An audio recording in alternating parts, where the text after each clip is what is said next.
नमस्कार।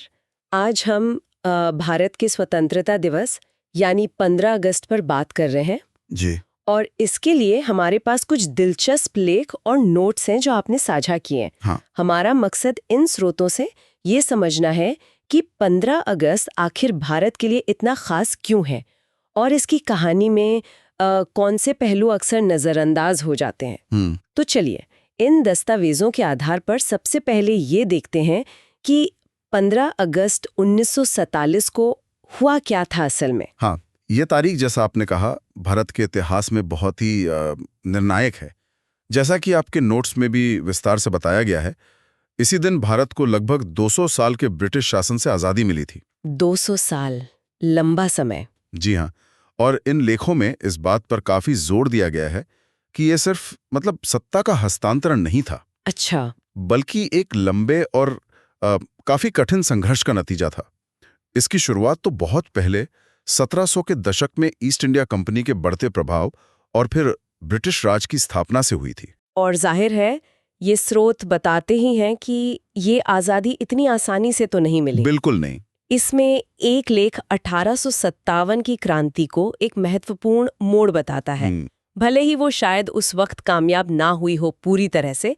क्या इन नोट्स में इसके असर के बारे में कुछ खास है? बिल्कुल, एक नोट इस बात को साफ तौर पर रेखांकित करता है कि 1857 ने भले ही तत्काल आज़ादी ना दिलाई हो, लेकिन उसने ब्रिटिश शासन के खिलाफ एक व्यापक असंतोष को आप कह सकते हैं संगठित रूप देने की नींव रखी। अच्छा। नींव रखी। हाँ। इसके बाद जैसा कि दस्तावेजों में दर्ज है, संघर्ष तो कई दशकों तक चला। इसमें फिर बड़े आंदोलन हुए, जैसे 1920 का असहयोग आंदोलन। हाँ, गांधी जी वाला। जी, जिसका जिक्र एक लेख में गांधी जी के नेतृत्व में अहिंसक प्रतिरोध के तौर पर खास तौर से है। फिर 1930 का सविनय अवज्ञा आंदोलन और 1942 का भारत छोड़ो आंदोलन। ये सब मील के पत्थर साबित हुए। और इन नोट्स में कई बड़े नेताओं का जिक्र बार बार आता है, गांधी जी, नेहरू, बोस, पटेल। क्या कोई ऐसा पहलू है जिस पर ये स्रोत खास रोशनी डालते हैं? हाँ, एक दिलचस्प बात जो नोट से उभरती है वो ये है कि अलग-अलग नेताओं के बीच रणनीतिक मतभेद तो थे।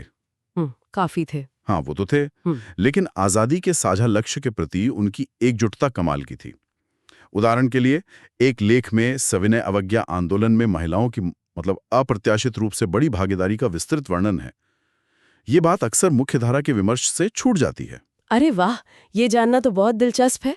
और फिर वो क्षण आया 14-15 अगस्त 1947 की मध्यरात्रि। हाँ। आपके दिए गए दस्तावेजों में पंडित नेहरू के उस प्रसिद्ध भाषण का भी जिक्र है। हाँ, वो तो बहुत ही क्या कहते हैं, भावनात्मक और ऐतिहासिक पल था।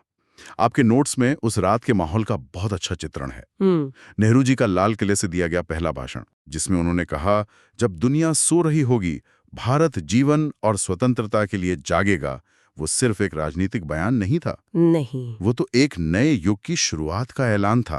एक नए राष्ट्र के जन्म का प्रतीक था वो क्षण। तो आज जो हम 15 अगस्त मनाते हैं, जैसे राष्ट्रीय अवकाश होता है, लाल किले पर झंडा फहराया जाता है, स्कूलों में कार्यक्रम होते हैं, ये सब उसी क्षण की याद में है। जी हाँ, ये उत्सव उसी ऐतिहासिक घटना की सालगिरह है। एक लेख में विस्तार से बताया गया है कि कैसे ये धीरे धीरे एक राष्ट्रीय पर्व बन गया, जो हमें उन अनगिनत कुर्बानियों की याद दिलाता है।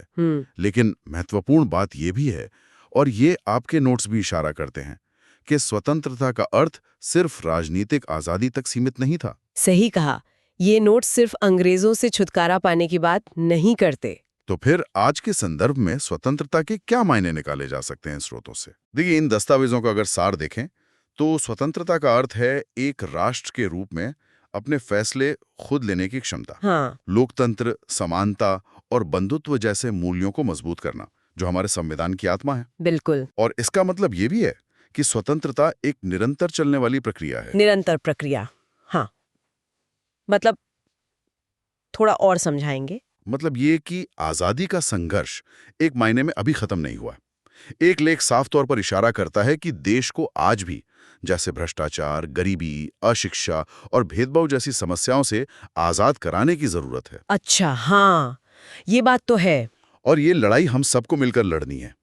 तो कुल मिलाकर इन लेखों और नोट से जो बात निकल कर आ रही है वो ये है कि 15 अगस्त सिर्फ एक छुट्टी का दिन नहीं है, बल्कि हमारे इतिहास, हमारे संघर्षों और हमारे सपनों का प्रतीक है। बिल्कुल सही। ये हमें याद दिलाता है कि इस आज़ादी को संभाल कर रखना और इसे और सार्थक बनाना ये हम सबकी सामूहिक जिम्मेदारी है। हाँ, एकदम सही कहा आपने।